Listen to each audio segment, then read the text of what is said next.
Yeah, and before we get into that, just congratulations to the Pacers, their organization, Rick, his staff, and all their players. They played a great series, so congratulations to them. Coach, obviously you were at a disadvantage, shorthanded, but you were never able to find your defensive footing today. What do you attribute that to? Yeah, we started slow, and they're a good offensive team. We made a run. I thought the end of the second, we played pretty good. We got some activity going. Then we made a run in the third, and then we fell short. We just, I thought guys gave everything they had, and that's all you could ask. And so it was a battle all year, and there was nothing left to give at the end. You know when Jalen broke his hand? I don't know exactly. How tough is it for his season to end like that? Yeah, just, it's unfortunate. You hate to see all the injuries, and, like Josh and OG just to try to give us whatever they had, it says a lot about them. And then, it was hit after hit. That's part of it.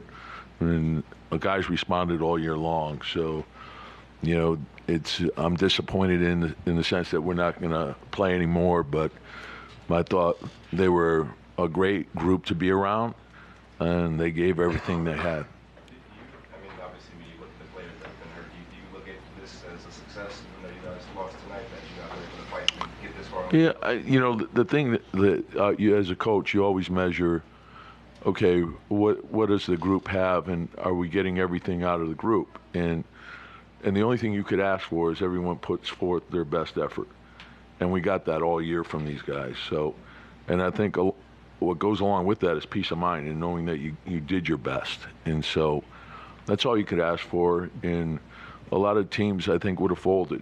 They didn't. Like, we took the hit with Mitch, and then, then you add in Julius and OG, your starting front line, and then Bogey goes out. So that and it was hit after hit, but these guys never folded. They kept fighting. And so that's all you could ask for.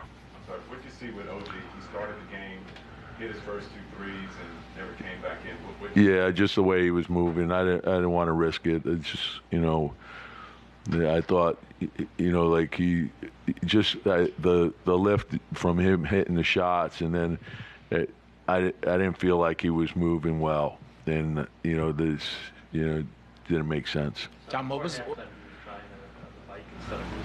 Yeah. Yeah, I don't know. I didn't think it was worth the risk. I don't want to take a chance. I love OG, so if it, I talked to medical, and we knew it was going to be. We didn't know what it was going to be until he got out there, and so he gave us everything he had, and that's all you can ask for. You went through some defense, Pacers shot 76% first half. A lot of that was just returns, and just having some really elite shot making. Yeah, they made shots that, they're a very good offensive team. You got to challenge their shots, and we probably, didn't challenge them as well as we should have, So, but, when you're shorthanded, like we know we have to play with great intensity all the time to give ourselves a chance to win. And so I think, if you fall short of that, and sometimes the ball goes in and yours doesn't. But I thought, for the most part, we fought all year, and then to come back in the third quarter and make a run again, and then we fell short, and that's when Jalen. I knew when he went out in the third, I knew something was awry. Tom, what was the process in getting OG actually cleared? And that's all medical, so that he's got to go through the protocol with them, and then if they clear him, and then he feels, like I talked to him at length yesterday, and he wanted to give it a shot, and so in medical thought he could, so, and then we didn't know what it would look like until he got out there. Coach, you coached a lot of seasons. Yeah. The season, except for one team, always ends with a loss. Yeah. What are your thoughts on this year's team compared to all the other teams you have? What's going to stand out for you? Yeah, just like I said, knowing that they gave best effort all year long, I could live with the result. It's disappointing. In the end, there's going to only be one happy team, everyone falls short. 29 teams will fall short. So if you've given everything that you have, you could live with whatever the result is. There's no regret. And so this team fought like crazy. I think in many ways they exceeded everyone's expectations, except probably our own. We wanted to keep going, So we always had the belief that we had enough, whoever was in there. So. Tom, I know it's hard when a season ends like this, but can you talk about just what Jalen did this year? I mean, he was the only starter left but by the end of the year, from the beginning of the year, and what he went through. Yeah, I think, it's a testament to who he is, too, because when you look at his season last year, it was remarkable.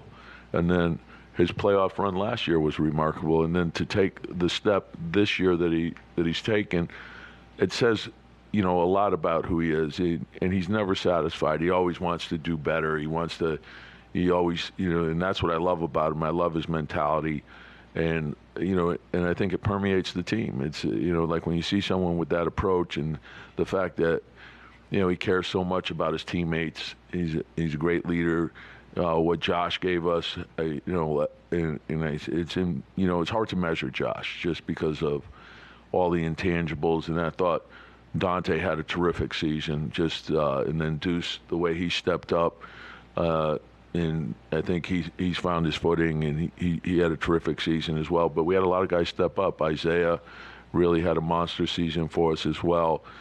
Jericho gave us really good minutes. Precious gave us good minutes, and so you don't want to see the injuries that we had, but that's part of it. But then oftentimes what comes from that is the opportunity for other guys to get in there and get something done. And that's what I was proud of, is there was no excuse making. It was let's just find a way to win. Coach, you talked about cutting the lead to 7 in the third quarter. Then you had 3 straight turnovers. Yeah. What did you see in that action? You have ball pressure. Yeah, and that's the thing. It's our margin of error is really tight, and so the defense, the rebounding, and the low turnovers, and obviously our defense wasn't there. The rebounding we fell short. The turnovers, were low, but we had the costly ones in the third quarter. We had a small window to maybe crawl back into it, 7, and then you have 2 bad possessions, and that changes things. The same thing happened in Indiana, and it was 5 in the third quarter, and we had 2 loose balls that turned into 2 threes for them. So sometimes that's the way it goes. A couple more into the summer and next season. What does this team need to take the next step? Yeah, and it's hard to say like right now because it's raw and you haven't had a chance to dig into everything, and so we'll get a chance to do that, and then to sit down and we have draft picks, there's free agency, there's all that stuff, but also to dig into our team and lock into like how we can get better and make another step. And so there's the internal development, then there's the draft, which you always can add talent there, and then free agency and the trade. So we'll dig in deep, but usually what we try to do is take a couple of weeks just to recharge, and then do the deep dive, and then figure the plan out. With so many guys missing, would you like to see a chance to see this group come back? Well, I love the group. Yeah, you couldn't, as a coach, you couldn't ask for a better group. So, yeah. Last one. You're entering the last year of your contract next year. You could be under conversations for an extension. Is that something you want? That's something that my agent will take care of. The Knicks have been great to me, so this is where I want to be. Thanks, Coach. Yeah.